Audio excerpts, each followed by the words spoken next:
John chapter 19.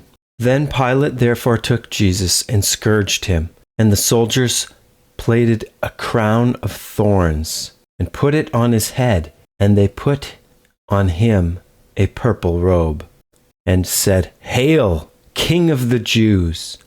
And they smote him with their hands. Pilate therefore went forth again, and saith unto them, Behold, I bring him forth for you, that ye may know that I find no fault in him. Then came Jesus forth, wearing the crown of thorns and the purple robe. And Pilate saith unto them, Behold the man! When the chief priests therefore and officers saw him, they cried out, saying, Crucify him! Crucify him! Pilate saith unto them, Take ye him, and crucify him, for I find no fault in him. The Jews answered him, We have a law, and by our law he ought to die, because he made himself the Son of God. When Pilate therefore heard that saying, he was more afraid, and went again into the judgment hall, and saith unto Jesus, Whence art thou? But Jesus gave him no answer. Then saith Pilate unto him, Speakest thou not unto me? Knowest thou not that I have power to crucify thee, and have power to release thee? Jesus answered, Thou couldst have no power at all against me, except it were given thee from above. Therefore he that delivered me unto thee hath the greater sin. And from thenceforth Pilate sought to release him. But the Jews cried out, saying, If thou let this man go, thou art not Caesar's friend. For whosoever maketh himself a king speaketh against Caesar. When Pilate therefore heard that saying, he brought Jesus forth, and sat down in the judgment seat in a place that is called the Pavement, but in Hebrew, Gabbatha. And it was the preparation of the Passover, and about the 6th hour, and he said unto the Jews, Behold your king.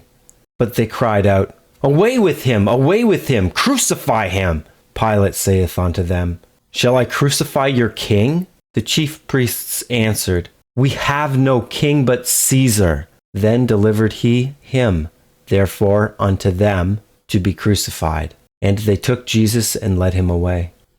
And he, bearing his cross, went forth into a place called the place of a skull, which is called in the Hebrew Golgotha, where they crucified him, and 2 other with him, on either side one, and Jesus in the midst. And Pilate wrote a title, and put it on the cross.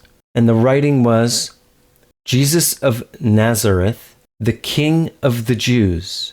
This title then read many of the Jews, for the place where Jesus was crucified was nigh to the city, and it was written in Hebrew and Greek and Latin. Then said the chief priests of the Jews to Pilate, Write not the King of the Jews, but that he said, I am King of the Jews.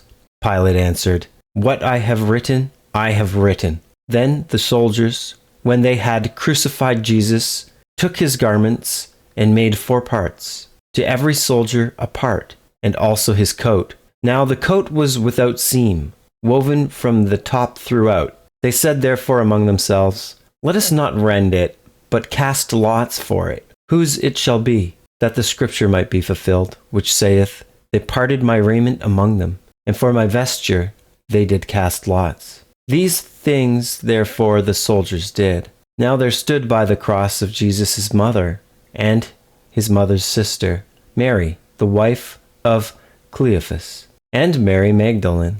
When Jesus therefore saw his mother, and the disciple standing by, whom he loved, he saith unto his mother, Woman, behold thy son. Then saith he to the disciple, Behold thy mother. And from that hour that disciple took her unto his own home. After this, Jesus, knowing that all things were now accomplished, that the scripture might be fulfilled, saith, I thirst.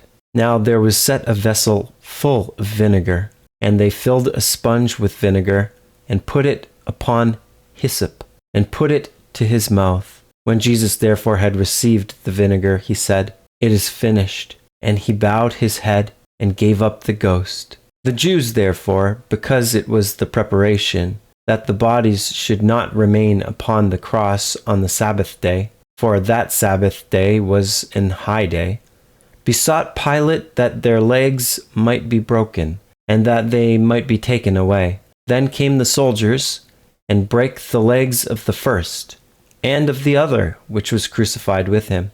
But when they came to Jesus, and saw that he was dead already, they brake not his legs. But one of the soldiers with a spear pierced his side, and forthwith came there out blood and water. And he that saw it bare record, and his record is true. And he knoweth that he saith true, that ye might believe. For these things were done, that the scripture should be fulfilled. A bone of him shall not be broken. And again, another scripture saith, they shall look on him whom they pierced. And after this, Joseph of Arimathea, being a disciple of Jesus, but secretly, for fear of the Jews, besought Pilate that he might take away the body of Jesus. And Pilate gave him leave. He came therefore, and took the body of Jesus.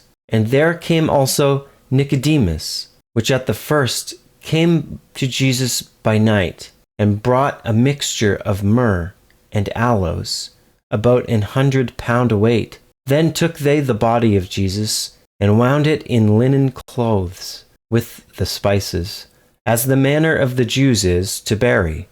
Now, in the place where he was crucified, there was a garden, and in the garden a new sepulchre, wherein was never man yet laid. There laid they Jesus, therefore, because of the Jews' preparation day, for the sepulchre was nigh at hand.